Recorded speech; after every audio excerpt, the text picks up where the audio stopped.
Hoje a gente vai falar sobre a Lei Geral de Proteção de Dados e a pandemia do coronavírus, o antes, o agora e o depois. Para debater esse assunto com a gente, eu recebo em estúdio os advogados especialistas no direito administrativo e empresarial, Larissa Almeida e Torben Maia. Bom dia, doutora Larissa. Obrigada. Bom dia, doutor Torben. Bom dia, doutor Assunto Romulo. muito importante, muitas mudanças por conta do coronavírus. E para a gente começar esse debate e o telespectador se familiarizar muito mais com esse assunto, Lei Geral de Proteção de Dados. O que significa isso? Muito obrigado pela presença e um bom dia, doutor Torben. Bom dia, doutor Romulo. Bom dia, doutora Larissa. Primeiro, eu gostaria de agradecer o convite de estar aqui hoje, nessa manhã de sábado, falando sobre proteção de dados. Para mim é uma honra estar aqui, ao lado da doutora Larissa, também uma autoridade nessa matéria de proteção de dados. E a primeira pergunta que o Romulo está fazendo é uma pergunta muito interessante, é um tema que está tomando discussão nos mais diversos palcos aí. E o que significa a Lei Geral de Proteção de Dados? Ela foi uma norma aprovada aqui no Brasil ainda em 2018. Alguns dispositivos dessas normas já entrou em vigor, mas outros ainda está uma discussão aí com relação a quando de fato vai entrar. A gente vai falar um pouco sobre isso mais à frente, mas essa discussão sobre a necessidade de se regulamentar a transparência na exploração dessas informações pessoais, informações sigilosas, e a privacidade dos cidadãos, dos consumidores, dos usuários de serviços, de produtos, ela se iniciou a nível global a partir de um escândalo que a gente viu nascer na eleição dos Estados Unidos, a última eleição de Donald Trump, que foi o escândalo do Cambridge Analytics, onde uma empresa ela se utilizou de informações colhidas através do Facebook, e ela colheu dados de milhares de cidadãos norte-americanos, gostos, preferências e desgostos, e produziram produtos personalizados eleitorais para essas pessoas. E aí houve uma denúncia de manipulação da eleição, e aí se instaurou a nível global uma discussão sobre a necessidade de alguma forma regulamentar e trazer transparência para os portadores dessas informações, o que eles estavam fazendo, a maneira como estavam fazendo, como se estavam colhendo essas informações. E aí, em meados de 2016, a União Europeia aprovou uma legislação que hoje se tornou o panorama, que é a GDPR. E é uma legislação hoje que serve aí de paradigma, inclusive influenciou muito do que a gente viu aqui ser aprovado no Brasil, que é a LGPD, a Lei Geral sobre Proteção de Dados, aqui no Brasil. Então, a Lei Geral de Proteção de Dados, ela é uma norma que ela vem para trazer transparência no tratamento de dados, que é a coleta, é o armazenamento, é o compartilhamento e a exploração de informações pessoais de pessoas que possuam uma base de dados, seja ela uma pessoa física, seja ela uma empresa, seja ele um órgão do governo ou não. Doutora Larissa, pegando esse gancho aí, muito bem explicado por doutor Torben, o que significa a LGPD, que é a sigla, né, mais usual, que o nome é bastante extenso, eu pergunto o seguinte: governo federal fazendo parcerias aí de monitoramento com as operadoras de telefones, que essas operadoras de telefonia são a que mais, às vezes, fazem a gente atender telefone, oferecendo planos.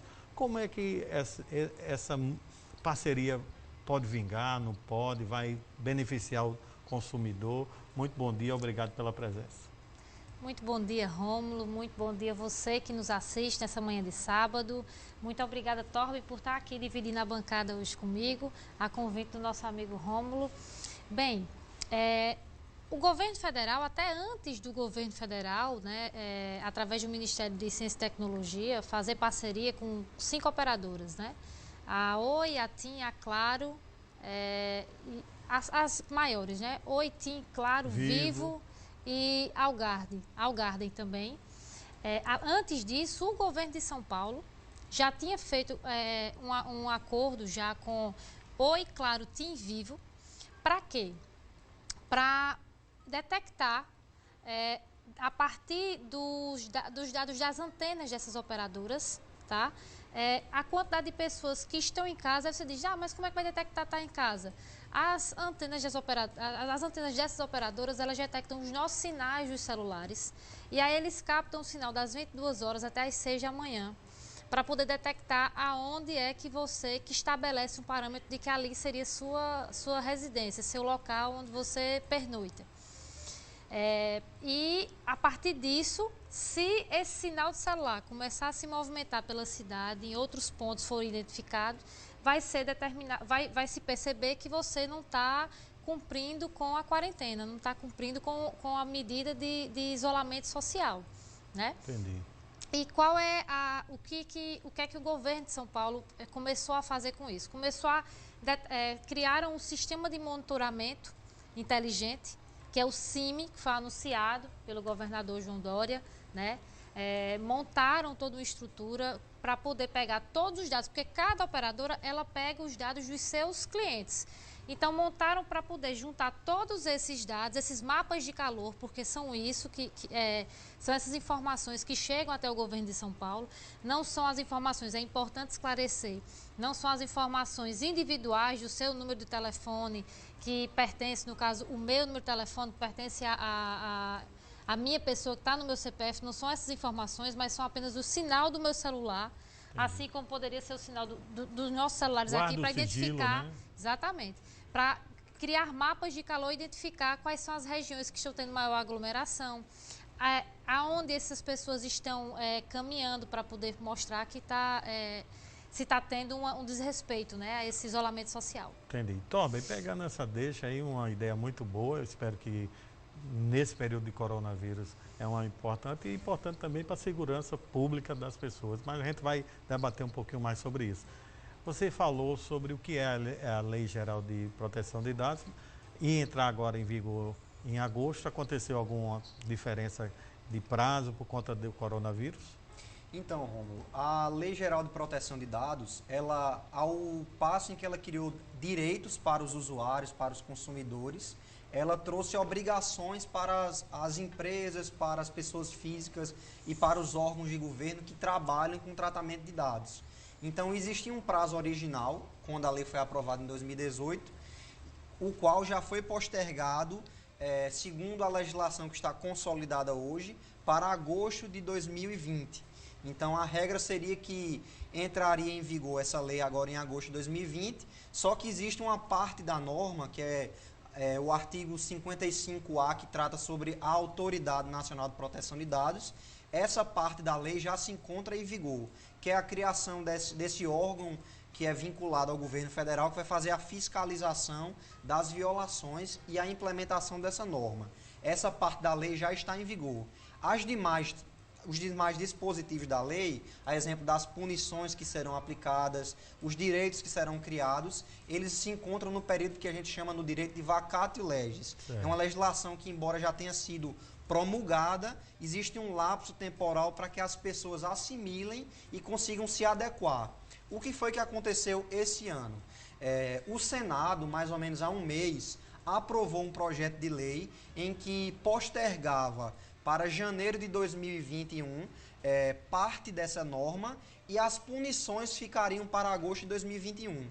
Só que precisaria ser votado na Câmara, mas ainda não foi votado. O presidente da República ontem editou uma medida provisória postergando tudo para janeiro de 2021. Larissa, a gente vai para um intervalo comercial, mas quero deixar uma pergunta. Você falou que o governo federal, o governo de São Paulo, fez essa parceria com as operadoras. E o governo federal? Agora, deixei uma pergunta sobre o convênio que foi feito com as operadoras em São Paulo. O governo federal ficou de fora? Não, o Ministério de Ciência e Tecnologia firmou, inclusive o de São Paulo foi apenas com oitim, claro e vivo. O Ministério de Ciência e Tecnologia foi além, também pegou ao Algar, né? Foram 5 operadoras que fizeram essa parceria. Para quê? E aí é preciso que o cidadão entenda que é para detectar aglomerações. E esse sinal de celular é o sinal que é captado pelas antenas das operadoras para a gente poder fazer o uso, né, o serviço do nosso pacote de dados, né, ligações, enfim. E a partir desses sinais é que eles detectam. Então, o que se fala, né, todos afirmam, o próprio sindicato das teles, né, o Sinditele Brasil afirma que esses dados são tratados e que esses dados vão de forma anonimizada para o governo, para apenas detectar se está tendo aglomeração ou não, porque quando você sai de casa com o seu celular, então isso automaticamente é detectado por antenas, né, as antenas das operadoras próximas, e a ideia é juntar todas essas informações. Agora, os estados e municípios, apesar do governo federal ter firmado isso, mas os estados e municípios avançaram muito mais nisso do que o governo federal. Tobin, um assunto muito importante. Como vai ficar as violações que ocorreram antes da entrada em vigor da LGPD? Porque muitas coisas aconteceram e estão acontecendo, e ela foi, como você disse, aprovada, mas não entrou em vigor. E provavelmente, pelo que você disse, só em janeiro do ano que vem. Mas essas violações antes da entrada em vigor, como fica? Romulo, antes de responder essa pergunta, eu só queria fazer uma correção. A medida provisória a qual eu fiz referência, que postergou a entrada em vigor da LGPD, ela foi aprovada na última quarta-feira. E ela traz no seu texto a postergação para maio de 2021. Então, o que acontece nesse período em que não existe uma legislação geral de proteção de dados em vigor? Embora a LGPD traga novos direitos para os usuários e obrigações para as empresas, já existem outras normas antigas em vigor que trazem algumas determinações de direitos para os usuários, para os consumidores, a exemplo do Código de Defesa do Consumidor, que ele traz o dever e o direito aos consumidores de serem informados de banco de dados, de cadastros, de fichas cadastrais que forem abertas em seu nome. E, inclusive, bem recente, o Poder Judiciário brasileiro, através do STJ, que é o Superior Tribunal de Justiça, ela julgou um caso que vai servir aí de base para os outros casos, onde ele condenou uma empresa que estava comercializando dados pessoais de diversos usuários da internet, de consumidores, estava transferindo e compartilhando com outras empresas. Então o STJ condenou por violação e condenou em danos morais essa empresa que estava cometendo essa atitude a ressarcir por danos morais um consumidor que entrou com uma ação cobrando porque ele não havia sido notificado de que aquele cadastro havia sido aberto contendo informações pessoais da vida dele, de seus parentes, e inclusive estava sendo compartilhado com outras empresas. Então, assim, embora a LGPD não esteja em vigor, existem outras normas pelas quais é possível você conseguir uma tutela jurídica, a depender, obviamente, do caso concreto. Tem o setor bancário, tem diversos setores já com legislações específicas acerca de segurança da informação, de proteção de dados. Como ficará o funcionamento de um órgão que vai fiscalizar a proteção desses dados dos usuários? Bem, é a Autoridade Nacional de Proteção de Dados, que Tobin já falou aqui também, mas que não saiu do papel, né? Não foi estruturada ainda. Inclusive, os estudiosos, inclusive nós, né, Tobin? A gente sempre participa das discussões, a gente tem a oportunidade de falar, a gente deixa claro de que o ideal é que isso funcionasse como uma agência reguladora para ter completa independência, mas infelizmente ela está vinculada ao Poder Executivo do governo federal e vai funcionar dentro do governo federal. Então acaba deixando um pouco, eu acredito, pelo menos, que acaba perdendo a independência que essa autoridade nacional precisa ter, inclusive para fazer as punições, e não ficar à mercê de questões políticas, né? Muita gente fica com essa dúvida, porque assim, a lei veio aí com todas as regras, tem todos os elementos necessários, mas precisa de um órgão, como foi criado na época a Lei de Defesa do Consumidor. Tem aí os PROCONs, municipais, estaduais e até do Ministério Público.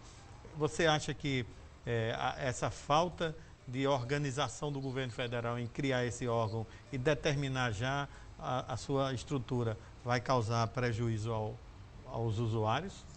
Eu desejo que não, mas há uma possibilidade, porque já nesse momento que a gente está vendo o monitoramento, e já com parte da lei em vigor, se já existe essa autoridade nacional, até para poder direcionar, poder esclarecer alguns pontos nebulosos que a gente só vai saber realmente quando a autoridade tiver implementada, tiver devidamente sair do texto de lei e vir para o mundo real, quando isso estiver funcionando, para saber qual vai ser os direcionamentos que ela vai dar em relação a alguns pontos da Lei Geral de Proteção de Dados. Até para deixar mais claro, mais confortável, não só o consumidor, mas principalmente as empresas, né? Que vão ter que tomar muitos cuidados para evitar, inclusive, as sanções de caráter pecuniário. Torber, a gente vai para o intervalo comercial, mas já quero deixar um desafio para você. O empresário ele pode ficar até assustado. O que vai impactar as empresas a entrada da LGPD? Não responda agora. No próximo bloco continuaremos. Dando continuidade neste sábado, estamos debatendo sobre Lei Geral de Proteção de Dados e a pandemia do coronavírus. O que aconteceu antes, o agora e amanhã, o que acontecerá. Eu deixei, doutor Maia, Torben, uma pergunta muito interessante. Os empresários, muitos mesmo, estão preocupados porque tem que estruturar suas empresas. Qual o impacto que vai causar nas empresas e para os empresários a entrada em vigor da LGPD? Bem, Romulo, eu avalio que o impacto sobre as empresas, na medida em que a legislação ela criou alguns direitos para os usuários, ela trouxe obrigações para as empresas que, no final das contas, ela vai impor um padrão de qualidade para as empresas que trabalham com uma base de dados, com uma quantidade muito grande de informações sobre os seus consumidores, sobre os seus usuários, sobre os seus clientes, onde ela impõe, primeiro, segurança da informação. Então as empresas elas vão ter que ter um padrão de qualidade na maneira em quem acessa esses dados, os seus funcionários, registro de quem acessou, o dia que acessou.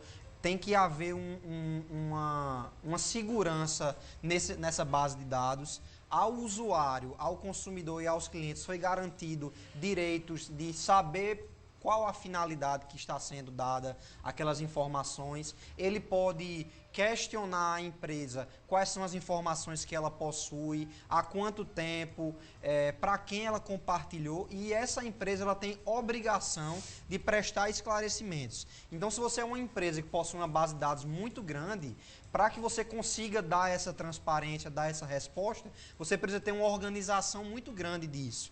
Então, assim, esse padrão de qualidade, de governança corporativa, que é um tema uma palavra aí que está na moda, né? As empresas vão ter que agora se adequar à LGPD nesse sentido de estabelecer uma governança que consiga dar vazão a essas determinações, a esses direitos e atender aí a um mínimo de qualidade que foi trazido agora por esse patamar da LGPD. Doutora Larissa, a Covid-19 é uma realidade, a gente não sabe se vai acabar hoje, amanhã, daqui a um ano, mas é uma realidade no mundo. Será que ela vai trazer insegurança jurídica para o empresário, para os usuários, para os órgãos públicos ou não? Olha, a Covid traz insegurança na medida em que se mobiliza todo mundo, se paralisa o comércio, a indústria e tudo mais. Então, o problema sanitário, o problema econômico que surge de forma concomitante, né, para a gente poder todo mundo ter que administrar isso, as pessoas terem que simplesmente pararem, né, os prazos processuais pararam, vão reiniciar a próxima segunda-feira, mas mudou a vida de todo mundo. Então, obviamente que isso, né, tem um impacto nas empresas e na sociedade no geral, mas em termos assim do que a gente vem falando com a LGPD, na parte de monitoramento, né, de que muitas pessoas estão assustadas, de que não, mas isso vai deixar, vai me trazer uma insegurança, como é que eu vou saber se meus dados estão sendo acessados ou não pelas empresas de telecomunicação? Bem, se não há por parte das empresas, essas empresas de celular, nas cidades, né? A gente tem Recife, a gente tem Santa Catarina, as cidades que já implementaram esses modelos de monitoramento. Campina Grande, aqui próximo, a gente também implementou, não em parceria com as empresas não com as teles, né? Não com a TIM, nem a Vivo, nem a Claro, mas usando ferramentas do Google disponíveis. E só para os casos de Covid confirmado. Mas, se não há acesso dessas empresas aos dados cadastrais desses celulares que estão sendo monitorados, então se tem que, de forma alguma, vai estar causando nenhum dano. Pelo menos isso tem um consenso razoável, né? Não é um consenso completo, mas os entendimentos somente nos tribunais nesse sentido. Tem que o cidadão se alertar o seguinte: geolocalização, que é saber, identificar o telefone, identificar a pessoa e rastrear ela, isso aí só para fins criminais e com autorização judicial. As empresas estão se preocupando, porque estão a grande maioria parada, sem faturar, inclusive tendendo a fazer o que o governo federal, através dos seus decretos, autorizou, que é diminuição de horário de salário e a suspensão do contrato de trabalho. E esse planejamento, por isso que eu perguntei da Covid, esse planejamento que seria para a instalação, que tem custo, a gente sabe que tem, para a instalação, que o empresário e o próprio empregado pode ficar preocupado se vai instalar, se não vai, se vai precisar de novas pessoas para a implantação da LGPD. Bom, agora com essa suspensão, porque a medida provisória 959 suspendeu, ela vai passar por votação dentro do Congresso, mas ao empresário que nos assiste, mesmo ela entrando em vigor, principalmente a parte de sanções, né, Torben? Só no próximo ano, mesmo assim, não é um processo rápido, que você, em 24 horas, em uma semana, em um mês, você implementa numa empresa, principalmente a depender do tamanho dela e da quantidade de dados que ela processa. Então, é necessário que você aproveite. Se você, empresário que nos assiste, não tomou ainda o cuidado de buscar uma equipe multidisciplinar, né? Porque não basta apenas uma equipe jurídica, é uma equipe multidisciplinar para te auxiliar nisso aí. Então, é o momento, aproveita esse gás, esse fôlego que você ganhou de mais alguns meses, para você correr atrás do prejuízo, porque você vai ter que se adequar. Para hoje, qualquer empresa se relacionar, ter relações comerciais, por exemplo, com a União Europeia, ela precisa estar adequada aos padrões da GDPR, que são muito similares aos nossos, para poder ter essas trocas comerciais, né? Então, é um compliance que você vai estar fazendo dentro da sua empresa, voltado para ficar em conformidade com a Lei Geral de Proteção de Dados, e eu aconselho que você faça isso o quanto antes. Faça isso, busque fazer em etapas, né? Busque tentar ver, porque esse é um processo em que é gradativo, você não vira uma chave de uma hora para outra dentro da empresa. Então, você buscar ver, assim, dentro dos dados que você trabalha, muitas vezes tem empresas que pedem dados sem necessidade do cliente. Não é todo mundo que vai na imobiliária que precisa deixar o CPF, por exemplo. Mas a partir do momento que a imobiliária, qualquer consulta, qualquer pessoa que for lá, ele deixa o CPF no site dele, por exemplo, ele vai ter que se tornar responsável por aquele dado. De repente, ele não precisaria pedir aquele dado pessoal, entendeu? Entendi. Então, são coisas que você, quando vai analisar o negócio do seu cliente, que você vai entender qual é a real necessidade que ele tem de buscar esse dado, você tem como ajudá-lo a diminuir o tamanho do problema. Estou pegando essa deixa aqui, doutora Larissa. O cidadão é o titular dos dados. Como essa relação privada, empresas e profissionais liberais tem que se cuidar com a segurança do cidadão que é detentor desses dados nessa relação privada?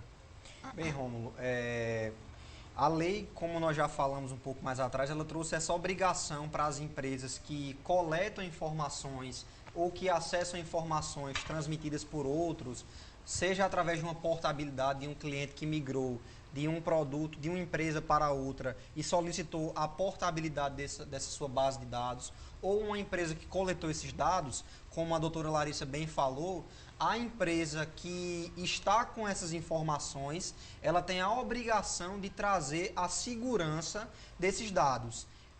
E o que seria essa segurança? Primeiro, seria evitar com que os seus funcionários ou que a própria empresa fizesse um desvirtuamento das finalidades que foram informadas na hora da coleta dessas informações. Então, vamos supor que uma empresa faça a coleta dos dados dos seus clientes e diga que aqueles dados vão ser usados exclusivamente para fins de marketing apenas da empresa. Então, quando ela informa isso e o cliente ele dá o consentimento para a exploração dessas suas informações, a empresa fica responsável por armazenar os dados em segurança e utilizar somente com essa finalidade. Acabou a finalidade, segundo a LGPD, a empresa tem a obrigação também de eliminar esses dados que ela fez a coleta.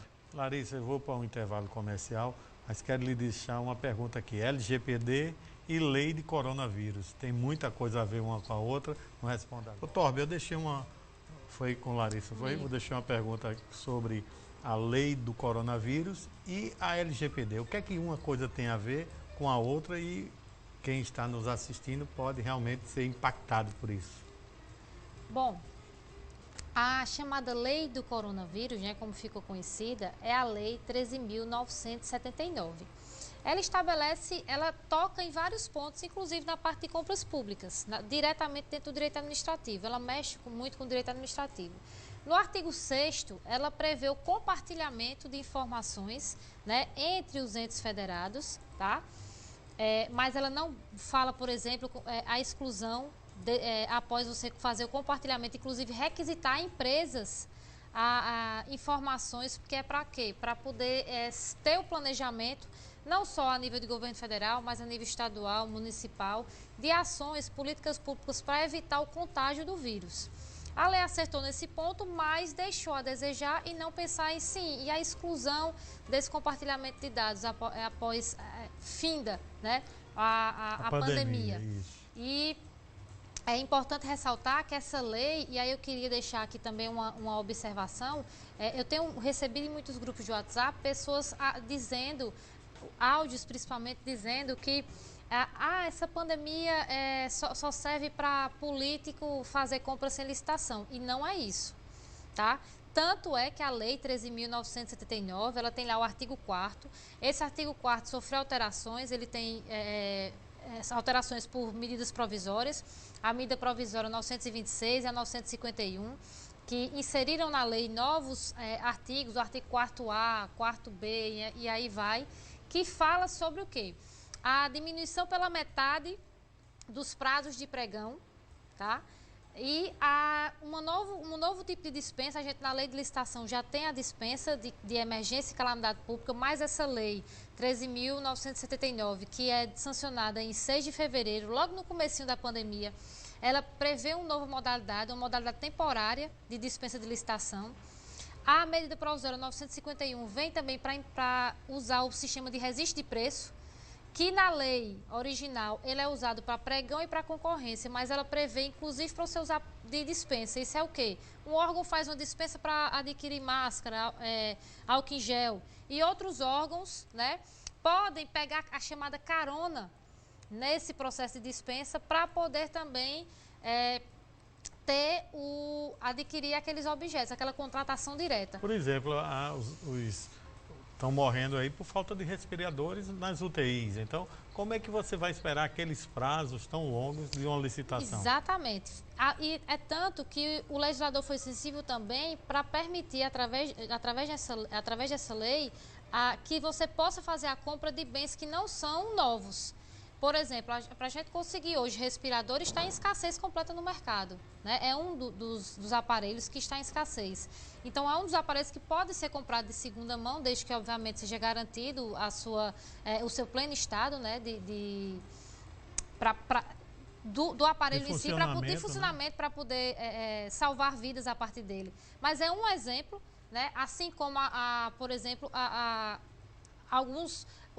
construção de hospitais de campanha, né, que a gente vê não só aqui na Paraíba, mas em vários estados, isso acontecendo. Exatamente. E é importante a gente ressaltar isso, porque isso é fake news, essa história de dizer que está liberado comprar sem licitação. Não.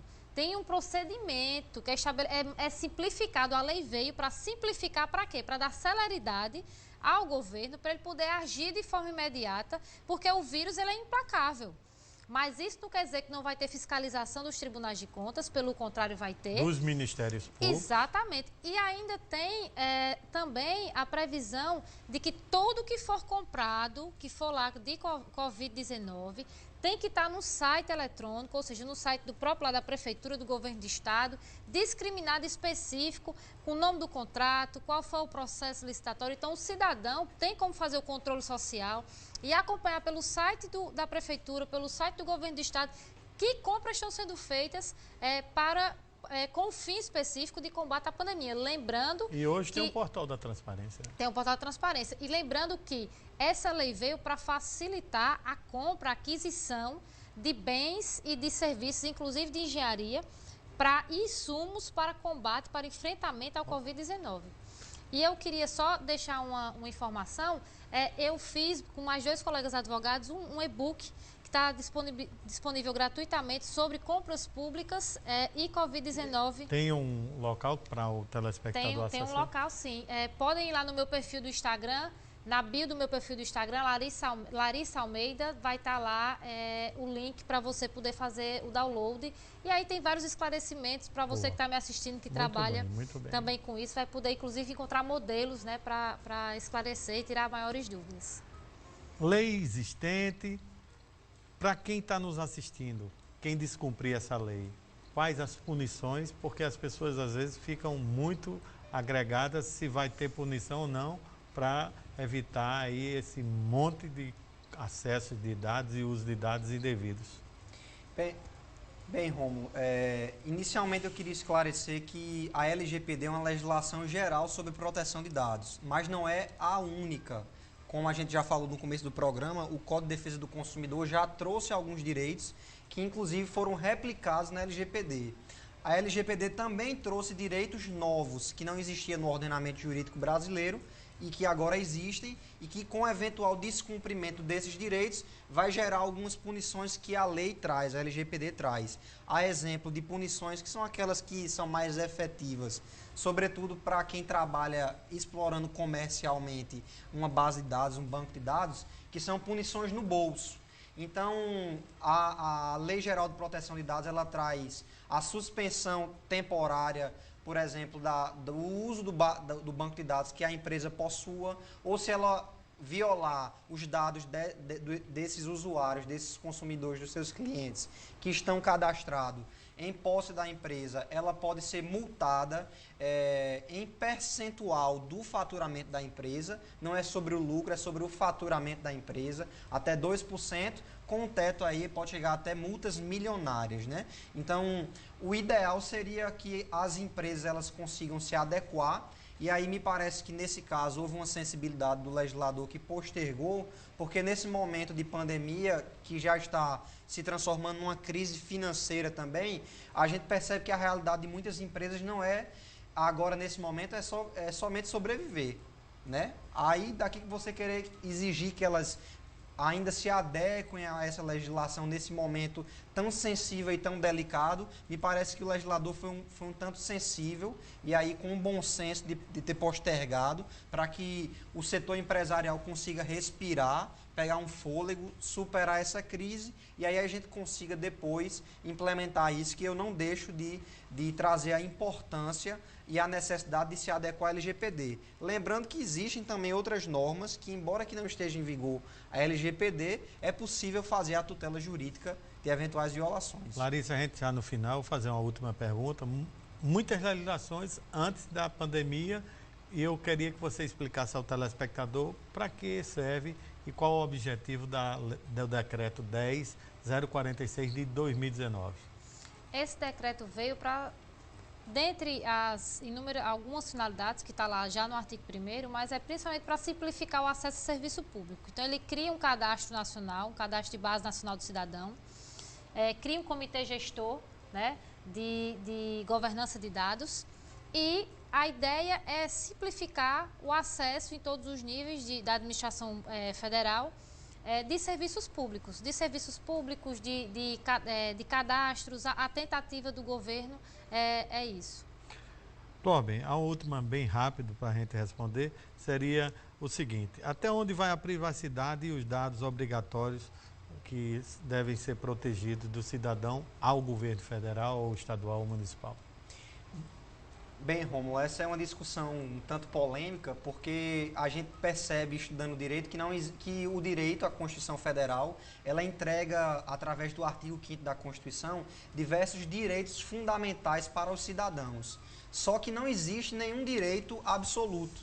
Em alguns casos, a própria Constituição Federal permite a relativização de normas fundamentais, a exemplo do direito à liberdade e do direito à privacidade.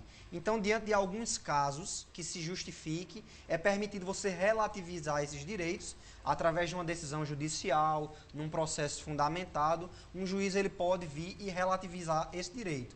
Em matéria de proteção de dados, a exemplo da LGPD, que veio para garantir o direito à privacidade, o direito à liberdade, o próprio ordenamento jurídico, através de outras leis, ele já relativiza isso. Como a gente vê, por exemplo, o ex-COAF, que agora é a Unidade de Inteligência Financeira, que é um órgão também do Estado brasileiro, ele tem o direito, e as instituições financeiras têm a obrigação de informar sobre transações que são suspeitas de lavagem de dinheiro, entre outras dúvidas que vierem a surgir dessas informações. Por exemplo, uma pessoa que vai comprar um medicamento de uso controlado, a Anvisa exige que seja feita a colheita dos dados pessoais do comprador, do usuário daquele medicamento. Uma pessoa que adquire um imóvel, ele também tem a obrigação de informar esses dados. Então a gente percebe que ao mesmo passo em que existe a criação de alguns direitos, a gente sabe que viver em sociedade é também abrir mão,